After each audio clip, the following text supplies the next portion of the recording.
Good evening friends. कैसे हैं आप सब? तो उम्मीद करते होंगे आप सभी लोग अच्छे होंगे, स्वस्थ होंगे, मस्त होंगे, अपनी तैयारी अच्छे से जोर-शोर से कर रहे होंगे। तो आइए हमारी क्लास में सभी बच्चों का स्वागत करते हैं। इंतज़ार करने वालों को सिर्फ़ उतना ही मिलता है, इंतज़ार करने वालों को सिर्फ़ उतना ही मिलता है, जितना कोशिश करने वाले पीछे छोड़ देते हैं। तो आइए आज की इन्हीं पंक्तियों में विराम के साथ अपनी क्लास को स्टार्ट करते हैं। मैंने आपको पादप जगत पढ़ाया था, यानी कि प्लांट किंगडम स्टार्ट किया था। तो प्लांट किंगडम में मैंने आपको पढ़ाया हुआ था कि क्रिप्टोगामी में और फेनेरोगामी में आपको प्लांट किंगडम में 2 में डिवाइड कर दिया था। कितने में डिवाइड किया था? क्रिप्टोगामी, फेनेरोगामी। तो क्रिप्टोगामी को मैंने नेक्स्ट वीडियो में पूरा पढ़ा दिया है। क्रिप्टोगामी को मैंने नेक्स्ट वीडियो में पूरा पढ़ा दिया है। आज मैंने अपना नया पॉइंट लिया है फेनेरोगामी। क्या है? फेनेरोगामी। तो फेनेरोगामी को 2 में डिवाइड किया। कितने में? फेनेरोगामी को भी 2 में डिवाइड किया। फर्स्ट आपका आएगा जिम्नोस्पर्म, सेकंड आएगा एंजियोस्पर्म। तो आपको जिम्नोस्पर्म को हम लोग एक नग्नबीजी नाम देते हैं, इसको बोलते हैं अनावृत बीजी। क्या बोलेंगे? अनावृत बीजी। एंजियोस्पर्म को भी एक नाम दिया है जिसको कह सकते हैं आवृत बीजी। ठीक है, तो एंजियोस्पर्म को भी 2 में डिवाइड कर दिया है। कितने में? एंजियोस्पर्म को 2 में डिवाइड किया है। फर्स्ट आपका होगा एक बीजपत्र एंड देन सेकेंड होगा आपका दो बीजपत्र। एक बीजपत्री को मोनोकोट बोलेंगे, दो बीजपत्री को डाइकोट बोलेंगे। ठीक है, तो आइए हम अपनी क्लास को फेनेरोगामी के साथ में स्टार्ट करते हैं। क्या करेंगे? फेनेरोगामी के साथ में स्टार्ट करते हैं बच्चों।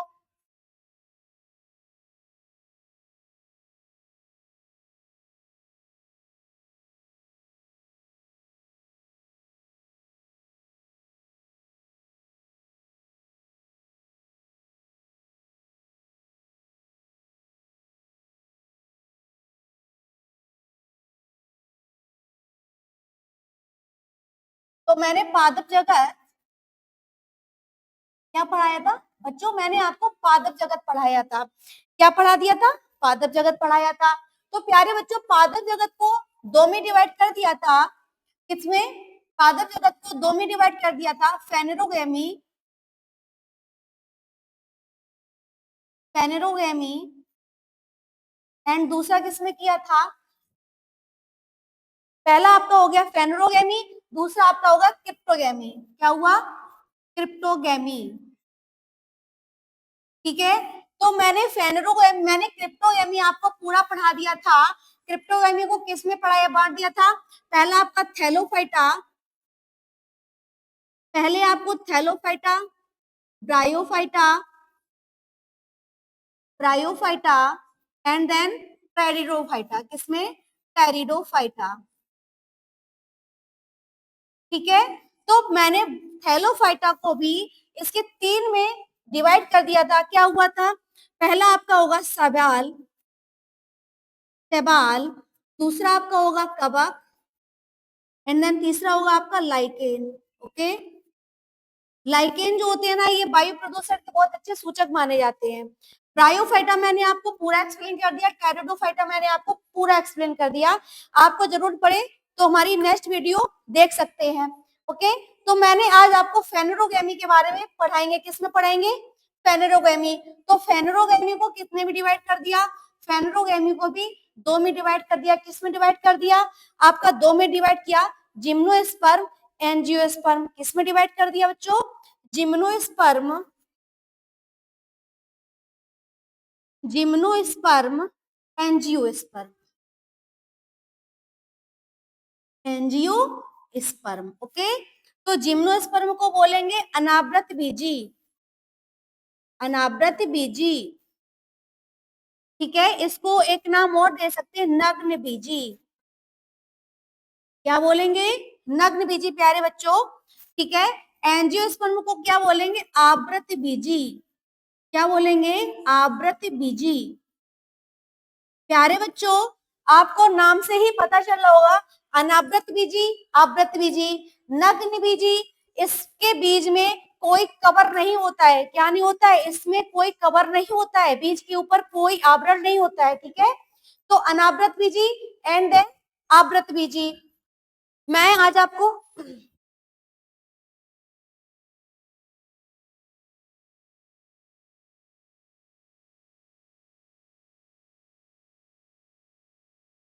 तो मैं स्टार्ट करती हूँ अनावृत बीजी। क्या स्टार्ट करेंगे? अनावृत बीजी, जिसको बोलेंगे जिम्नोस्पर्म। क्या बोलेंगे? जिम्नोस्पर्म। ओके। तो प्यारे बच्चों, जिम्नोस्पर्म होते क्या है? ये एक नग्नबीजी पौधे होते हैं। क्या होते हैं? ये बहुत ही नग्नबीजी पौधे होते हैं, जिसमें बीजों पर कोई कवर नहीं होता है, कोई कवच नहीं होता है। ये पौधे बहुत ही लंबे होते हैं और बहुत बहुवर्षीय होते हैं। कैसे होते हैं? ये पौधे लंबे होते हैं और बहुवर्षीय पौधे होते हैं। इसमें जड़ तना पत्ती उपस्थित होती है। क्या होती है? ये जड़ तना पत्ती भी इसमें उपस्थित होती है। इसमें क्या होता है? जिसमें संवहनी ऊतक यानी कि जाइलम और फ्लोएम होता है ना, वो भी उपस्थित होते हैं। क्या होता है इसमें? ये पौधे नग्नबीजी होते हैं। नग्नबीजी पौधे होते हैं। इसमें इसके बीज पर कोई कवच नहीं होता है। कोई कवच नहीं होता है। क्या नहीं होता है? कोई कवच नहीं होता है। ये बहुवर्षीय पौधे होते हैं। ये बहुवर्षीय पौधे होते हैं। इसमें जड़, तना तथा पत्ती, जड़ तना पत्ती उपस्थित होती है। क्या होती है? उपस्थित होती है बच्चों। फिर क्या होता है? इनकी जड़ें मूसला होती है। कैसे? ये मूसला जड़ों वाले होते हैं, पौधे होते हैं। क्या होता है? ये जो होते हैं ना, इसमें एक पॉइंट और नोट कर ले। इसमें इसमें संवहनी ऊतक उपस्थित होता है। क्या होता है? संवहनी ऊतक उपस्थित होता है। ओके। संवहनी ऊतक तो आपके दो ही होते हैं। फिर से एक बार रिपीट करते हैं। संवहनी ऊतक तो आपको पता ही होगा, संवहनी ऊतक दो ही होते हैं। नंबर एक होता है जाइलम, फ्लोएम। Okay, phloem. तो जाइलम आपका जो जड़ होती है, जो जल होता है, खनिज लवण होता है, वो क्या करते हैं? जड़ों तक ले जाते हैं, जड़ों से पत्तियों तक ले जाते हैं। फ्लोएम क्या होता है? फ्लोएम का काम होता है, जो पत्तियों में पकड़ा भोजन होता है वो पौधों के अन्य भागों तक ले जाते हैं। तो इसमें संवहनी ऊतक क्या होता है? इसमें संवहनी ऊतक प्यारे बच्चों उपस्थित होता है। क्या होता है? इसमें संवहनी ऊतक उपस्थित होता है। इसके एग्जाम्पल आपके बता देते हैं। इसमें जो एग्जाम्पल होता है, साइकस होता है। क्या होता है? साइकस हो गया, चीड़ हो गया, चीड़ का पौधा। ठीक है ना, ये साइकस। अब नेक्स्ट बात अगर हम लोग करेंगे, तो अगर हमने आपसे क्वेश्चन पूछा कि नग्न बीजी जो होता है, जो नग्न बीजी पौधा होता है, सबसे ऊंचा पौधे का नाम अगर पूछे तो क्या बताओगे? बताओ। अगर मैंने आपसे पूछा नग्न बीजी सबसे नग्न बीजी सबसे ऊंचा पौधा, सबसे नग्न बीजी सबसे ऊंचा पौधा, तो क्या बताओगे आप? सबसे ऊंचा पौधा कौन सा होता है? तो क्या होता है? सिकोया होता है। सिकोया सेम्पर विरेस। क्या होता है? सिकोया, सिकोया सेम्पर विरेस। क्या होता है? सिकोया सेम्पर विरेस होता है। प्यारे बच्चों, अगर आपसे कोई क्वेश्चन पूछे कि सबसे छोटा नग्नबीजी पौधा कौन सा होता है, अगर आपसे कोई क्वेश्चन पूछे सबसे छोटा नग्नबीजी नग्नबीजी पौधा कौन सा होता है, तो क्या बताओगे आप? तो आपका नाम ही होगा जेमिया पिग्मिया। क्या होता है? ये क्वेश्चन आपका पूछा हुआ है, आपका इंपॉर्टेंट क्वेश्चन में आएगा ये। ये आपका बीईओ के पेपर में पूछा गया है भाई क्वेश्चन, 2023 में क्वेश्चन आया है। तो कौन सा होगा आपका? जेमिया पिग्मिया। क्या होगा? सबसे छोटा नग्नबीजी पौधा जेमिया पिग्मिया होगा। प्यारे बच्चों, सबसे छोटा नग्नबीजी पौधा क्या होगा? जेमिया पिग्मिया होगा। प्यारे बच्चों, सबसे ऊंचा पौधा कौन सा होगा नग्नबीजी में? तो क्या होगा? सिकोया सैम्पर विरेश होता है। कौन सा होता है? सिकोया सैम्पर विरेश होता है। प्यारे बच्चों, आपको जिम्नोस्पर्म का जो हम आपको आर्थिक इंपॉर्टेंस बताएंगे कि इसका जिम्नोस्पर्म का इंपॉर्टेंस हम लोग सिकोया से क्या क्या प्राप्त कर सकते हैं, साबूदाना हम लोग किससे प्राप्त कर सकते हैं, साइकस का प्रयोग क्या होता है, तो ये सब आपके जिम्नोस्पर्म में ही आएंगे। ठीक है ना?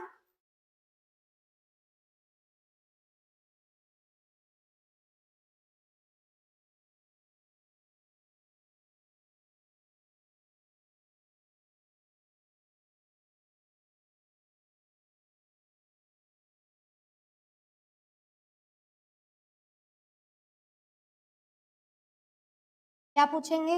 इंपॉर्टेंस। ठीक है ना? तो जिम्नोस्पर्म का आर्थिक महत्व क्या बोलेंगे इसको? Importance of gymnosperm.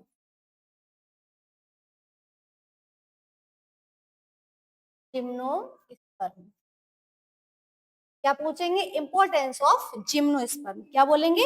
Importance of gymnosperm. तो जो भोजन के रूप में हम लोग प्रयोग करते हैं, क्या होता है? भोजन के रूप में क्या लिखेंगे? भोजन के रूप में। हम लोग भोजन को कैसे प्राप्त करेंगे वो बताएंगे आपको। हम लोग लकड़ी से क्या क्या, किस किस से हम लोग लकड़ी से क्या क्या चीजें बना सकते हैं, आपको तेल किससे प्राप्त कर सकते हैं, टैनिन से क्या क्या प्राप्त कर सकते हैं, रेजिन से हम लोग क्या क्या प्राप्त कर सकते हैं। तो ये सब जिम्नोस्पर्म के अंतर्गत आएगा। किसके अंतर्गत आएगा? जिम्नोस्पर्म के। तो अगर मैंने आपसे पूछा कि भोजन के रूप में साइकस का हम लोग कैसे प्रयोग करते हैं, तो जो साइकस होता है ना, साइकस साइकस की साइकस की जड़ से मंड निकालकर मंड मंड निकालकर साइकस की जड़ से मंड निकालकर हम लोग खाने वाला साबूदाना साबूदाना प्राप्त करते हैं। क्या कर सकते हैं? प्राप्त करते हैं। इसलिए इसलिए साइकस को इसलिए साइकस को साइकस को हम लोग और क्या क्या नेम दे सकते हैं? अगर हम लोगों ने साइकस से साबूदाना प्राप्त कर लिया तो साइकस के हम लोग क्या कह सकते हैं? साइकस को हम लोग सैगोपाम भी कह सकते हैं। इसलिए साइकस को सागोपाम भी कहते हैं। क्या कहेंगे? सागोपाम भी कहते हैं। क्या कहेंगे प्यारे बच्चों? सैगोपाम भी कह सकते हैं। तो साइकस को हम लोग क्या कहेंगे? साइकस को हम लोग एक नाम दे सकते हैं, क्योंकि साइकस से हम लोग क्या प्राप्त कर सकते हैं? साइकस की जड़ से मंड निकालकर खाने वाला साबूदाना प्राप्त कर रहे हैं। क्या कर रहे हैं? साबूदाना प्राप्त कर रहे हैं। इसलिए साइकस को हम लोग एक नाम और दे सकते हैं कि साइकस को हम लोग सैगोपाम भी कहते हैं। क्या कह सकते हैं? सैगोपाम कह सकते हैं। फिर एक क्वेश्चन आया कि लकड़ी से हम लोग क्या कर सकते हैं? लकड़ी लकड़ी का क्या उपयोग करेंगे? तो जो साइकस की लकड़ी होती है ना, साइकस की लकड़ी, देवदार की लकड़ी, देवदार की लकड़ी से हम लोग फर्नीचर बनाते हैं। क्या बना सकते हैं? फर्नीचर बनाते हैं। ठीक है। अब हम लोग क्या कर सकते हैं? एक तेल आता है, कैस्टर्ड ऑयल बोलते हैं। क्या बोलते हैं? बाष्पीय तेल। बाष्पीय तेल। तो क्या हम लोग बाष्पीय तेल कैसे प्राप्त करेंगे? एक सीड आता है। क्या होता है? एक सीड आता है। यानी बाष्पीय तेल होता है ना, चीड़ से हम लोग एक बाष्पीय तेल बनाते हैं जिसको बोलते हैं कैस्टर्ड ऑयल। क्या बोलेंगे? Castor oil. यानी कि बाष्पीय तेल से हम लोग क्या बनाएंगे? कैस्टर्ड ऑयल बनाएंगे। कैस्टर्ड ऑयल हम लोग बाष्पीय तेल से प्राप्त कर सकते हैं। बाष्पीय तेल से प्राप्त करते हैं। क्या कर सकते हैं? कैस्टर्ड ऑयल हम लोग बाष्पीय तेल से प्राप्त कर सकते हैं। क्या कर सकते हैं? बाष्पीय तेल हम लोग कैस्टर्ड ऑयल किससे प्राप्त कर सकते हैं? बाष्पीय तेल से प्राप्त करते हैं। टैनिन से हम लोग क्या कर सकते हैं? तो टैनिन एक लकड़ी होती है, ठीक है ना? तो टैनिन से हम लोग क्या प्राप्त करते हैं? टैनिन से हम लोग चमड़ा प्राप्त करते हैं। क्या बनाते हैं? चमड़ा होता है। और क्या कर सकते हैं? चमड़े, टैनिन से हम लोग चमड़ा और स्याही प्राप्त करते हैं। क्या कर सकते हैं? स्याही। स्याही बनाने में टैनिन का प्रयोग करते हैं। प्रयोग करते हैं। अगर कोई पूछे कि हम लोग स्याही किससे प्राप्त कर सकते हैं, चमड़ा किससे बनाते हैं, तो तुरंत आपको अगर पता होगा तो तुरंत मार्क करोगे किससे कर सकते हैं? टैनिन से कर सकते हैं। किससे कर सकते हैं?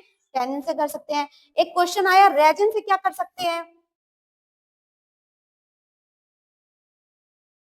क्या कर सकते हैं? रेजिन से क्या करेंगे? एक क्वेश्चन आया, रेजिन से हम लोग क्या प्राप्त करेंगे? तो रेजिन से जो बार्निश ऑयल होता है, बार्निश पेंट होता है ना, तो रेजिन से हम लोग क्या करेंगे? बार्निश, बार्निश पेंट बनाने में रेजिन का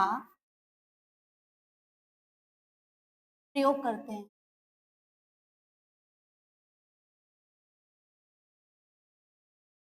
है ना? तो बार्निश ऑयल हम लोग किससे प्राप्त करते हैं? तो बार्निश हम लोग रेजिन से प्राप्त करेंगे। किससे प्राप्त कर सकते हैं? रेजिन से। अब बात आती है, हम लोग एंजियोस्पर्म पे आते हैं। किस पे आते हैं? एंजियोस्पर्म पे। एंजियोस्पर्म, इसको बोलेंगे आवृत बीजी। क्या बोलेंगे? आवृत बीजी। आपको नाम से ही पता चल रहा होगा कि एंजियोस्पर्म में क्या होता है। एंजियोस्पर्म में आपका आवृत बीजी पौधे रखे जाते हैं। आवृत बीजी को हम लोग क्या कहते हैं? ये ऐसे पौधे के समूह होते हैं, ये ऐसे पौधों के समूह होते हैं जिसके बीज जो होता है ना, बीज के अंदर क्या पाया जाता है? बीज के अंदर इसमें बीज पाया जाता है। क्या पाया जाता है? बीज फल के अंदर पाया जाता है। इसमें फूल, पत्ती, जड़, तना सब विकसित होता है। क्या होता है इसमें? इस समूह के पौधों में, इस समूह के पौधों में बीज फल के अंदर होता है, अंदर पाया जाता है। इसमें इसमें जड़, तना तथा पत्ती विकसित होती है, विकसित होती है। के क्या होता है? तो एंजियोस्पर्म के, एक एंजियोस्पर्म है ना, तो इस समूह के पौधों में बीज फल के अंदर पाया जाता है। और कहते हैं इसमें जड़, तना तथा पत्ती विकसित होती है। क्या होती है? इसमें जड़, तना तथा पत्ती विकसित होती है। अच्छा, एक क्वेश्चन आया कि बीज पत्र के आधार पर, बीज पत्र के आधार पर, बीज पत्र के आधार पर बीज को, बीज को दो भागों में बांटा है। दो वर्गों में, दो वर्गों में विभाजित किया है।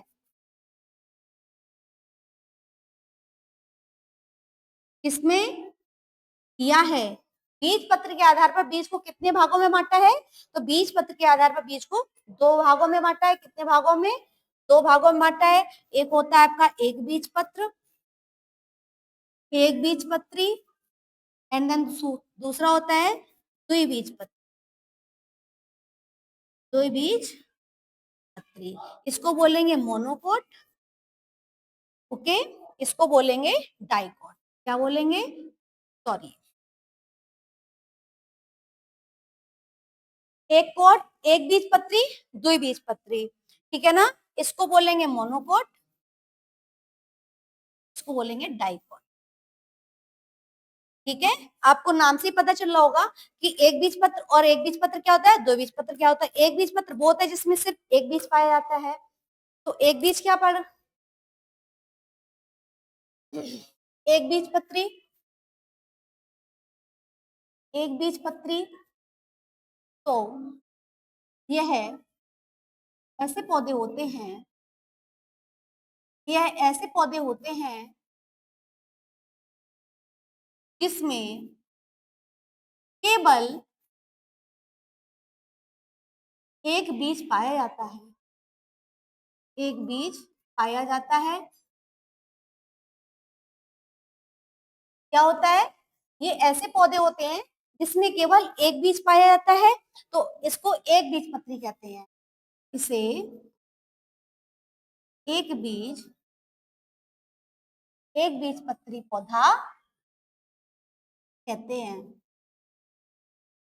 है ना प्यारे बच्चों, जिसमें सिर्फ एक बीज पाया जाता है वो आपके एक बीज पत्री पौधे होते हैं। जिसमें दो बीज पे इसका उदाहरण क्या बोलेंगे? तो बात आती है दो बीज पत्री की, दो बीज पत्री, तो इसके उदाहरण क्या हो जाएगा? गन्ना हो जाएगा,